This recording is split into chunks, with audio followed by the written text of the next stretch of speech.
Hablaremos hoy sobre San Juan Pablo Magno, como sacerdote con Jesucristo, el sumo y eterno sacerdote.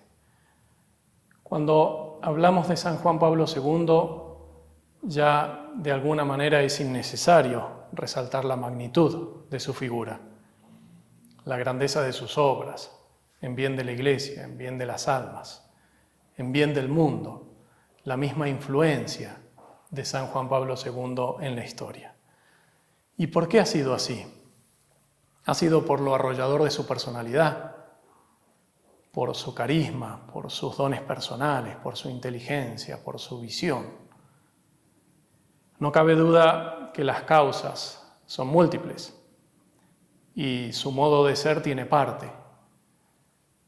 Pero quizás yendo más a lo profundo, si juzgamos por los testimonios de miles de personas que lo conocieron, directa o indirectamente, su atracción magnética se explica, aunque no siempre usen las mismas palabras, simplemente porque era percibido como pontífice, es decir, como puente, como mediador. La gente decía que al ver a Juan Pablo II les recordaba a Dios, les traía a Dios más cerca. Y también en el otro sentido, veían en él a alguien que les podía ayudar a acercarse a Dios, a llegar a Dios, mostrando el camino hacia Dios. Este es uno de los aspectos esenciales de su vida, porque está relacionado con su ser sacerdote. Sacerdote es pontífice, es puente. No cabe duda que para poder ser papa debía ser sacerdote, pero en él su sacerdocio no es una mera condición, sino que está íntima, esencial y necesariamente ligada a toda su existencia y a su misión en la Iglesia y en la historia. ¿Qué era el sacerdocio para San Juan Pablo Magno? ¿Cómo lo vivía? En 1996, al cumplir 50 años de sacerdocio, Las bodas de oro, él publica un libro en el cual explica su vocación, cuenta su vocación sacerdotal. Lo conocemos bien, se llama Don y Misterio. Comienza: ¿cuál es la historia de mi vocación sacerdotal? La conoce sobre todo Dios. En su dimensión más profunda, toda vocación sacerdotal es un gran misterio. Es un don que supera infinitamente al hombre. Cada uno de nosotros, sacerdotes, lo experimenta claramente durante toda la vida. De lo que no hay duda es que este aspecto del ser sacerdotal como misterio, esta experiencia profunda de este misterio, acompañó a Juan Pablo II durante toda su vida.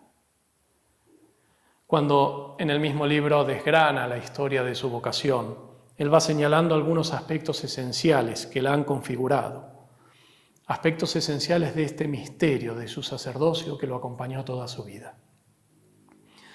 El más determinante, sin duda, porque allí está la fuente de todo sacerdocio y está la esencia del mismo sacerdocio, es la relación con el sacerdocio de Jesucristo, único y eterno sacerdote. Y por eso mismo la relación con el sacrificio de Cristo. Esto él lo aprendió al mismo tiempo en que descubría su vocación sacerdotal. Allí cuenta cómo su vocación estuvo marcada históricamente por los difíciles tiempos de la ocupación nazi de su patria primero y luego en los primeros años de sacerdocio el dominio del régimen comunista. Eran tiempos de campos de concentración, de opresión, de persecución, de muerte. Todo ello para él no hizo más que alumbrar esa relación de su vocación sacerdotal con el sacrificio de Cristo.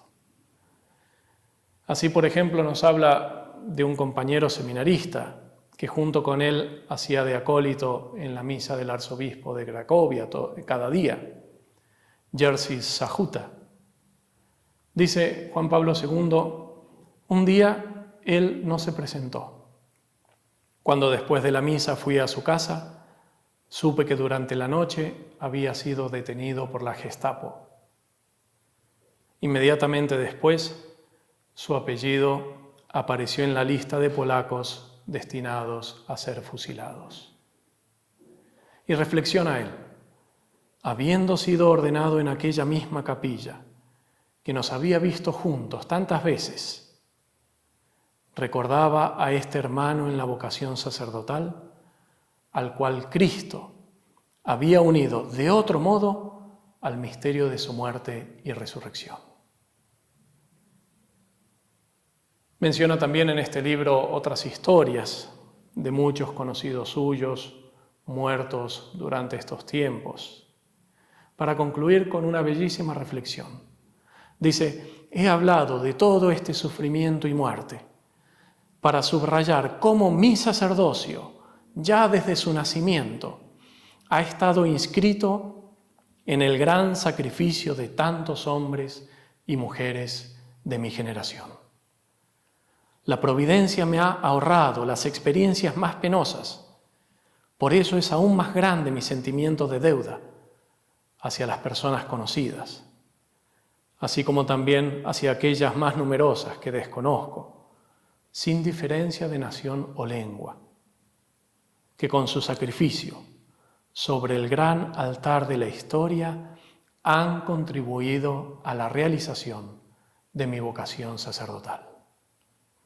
De algún modo me han introducido en este camino, mostrándome en la dimensión del sacrificio la verdad más profunda y esencial del sacerdocio de Cristo. Más adelante, con profundos sentimientos, él recuerda las letanías a Cristo, sacerdote y víctima, letanías que en el seminario rezaban cada tarde. Recuerda especialmente cuando las rezó la víspera de su ordenación sacerdotal. Letanías que le acompañaron durante toda su vida. Y él dice, qué profundos pensamientos provocaban en mí. En el sacrificio de la cruz, representado y actualizado en cada Eucaristía, Cristo se ofrece a sí mismo para la salvación del mundo. Jesús, sacerdos et víctima. Jesús, sacerdote y víctima. Jesús, hostia santa e inmaculata.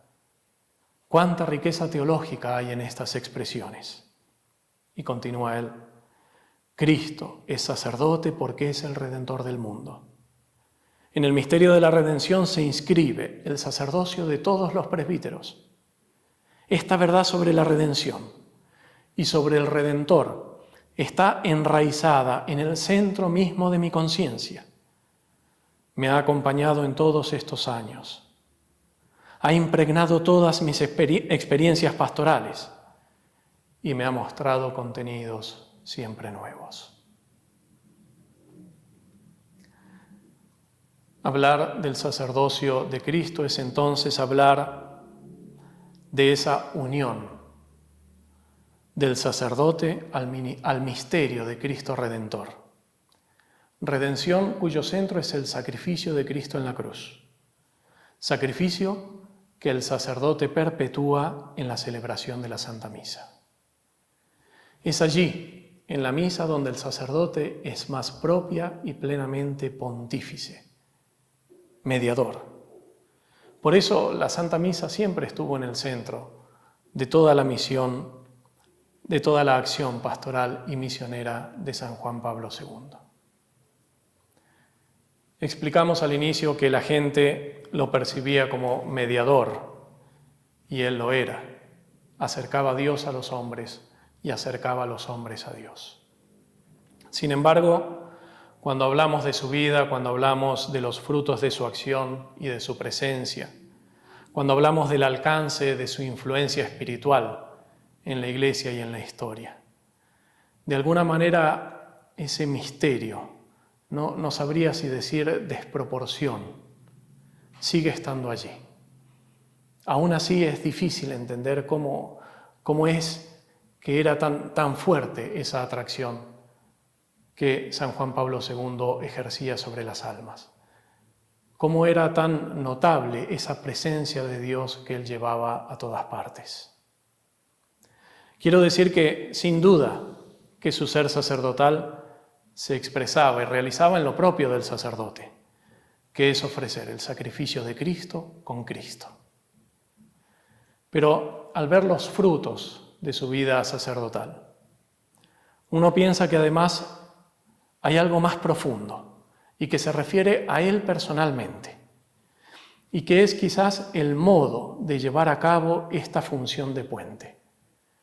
Quiero decir, su unión a Cristo, no solo como oferente, sino también como víctima. Es un elemento que de alguna manera está siempre presente a lo largo de su vida, desde los sufrimientos de su niñez y juventud, pero que ha configurado también su ser sacerdotal. Por citar un ejemplo, en 1962, cuando cumplía 16 años de sacerdocio, él hablaba en sus cuadernos personales de la entrega de Cristo al Padre, como una elevación de la humanidad. Y dice, en esta elevación redentora de Cristo, Señor, se contiene de modo particular el sacerdocio como culmen de la actitud sacrificial. El sacerdocio como culmen de la actitud sacrificial. Sobre el final de su vida, en su carta a los sacerdotes del año 2000, firmada en el cenáculo, después de referirse a la oblación de Cristo, siguiendo el texto de la carta a los hebreos, dice, Cristo es sacerdos et hostia, sacerdote y víctima. Este aspecto sacrificial marca profundamente la Eucaristía y es al mismo tiempo dimensión constitutiva del sacerdocio de Cristo y en consecuencia de nuestro sacerdocio. Dimensión constitutiva de nuestro sacerdocio, sacerdote y víctima. No cabe duda que durante sus últimos dolorosos años, marcados por la enfermedad y por la debilidad, este aspecto se había hecho vida en él. Pero sería un error pensar que es algo que toca a los últimos años de su vida. Esa actitud le ha acompañado durante toda su vida, se ha hecho más manifiesta a medida que Jesucristo lo unía al misterio de su dolor. La última carta que escribe a los sacerdotes es desde el hospital, desde el Policlínico Gemelli, pocos días antes de morir. Y dice, aquí estoy uniendo en la Eucaristía mi sufrimiento al de Cristo. Y añade, accipite et manducate, accipite et bibite. Tomad y comed, tomad y bebed. La autodonación de Cristo, que tiene sus orígenes en la vida trinitaria del Dios Amor, alcanza su expresión más alta en el sacrificio de la cruz, anticipado sacramentalmente en la última cena. Y aquí tiene una expresión que es hermosísima, dice, no se pueden repetir las palabras de la consagración sin sentirse implicados en este movimiento espiritual.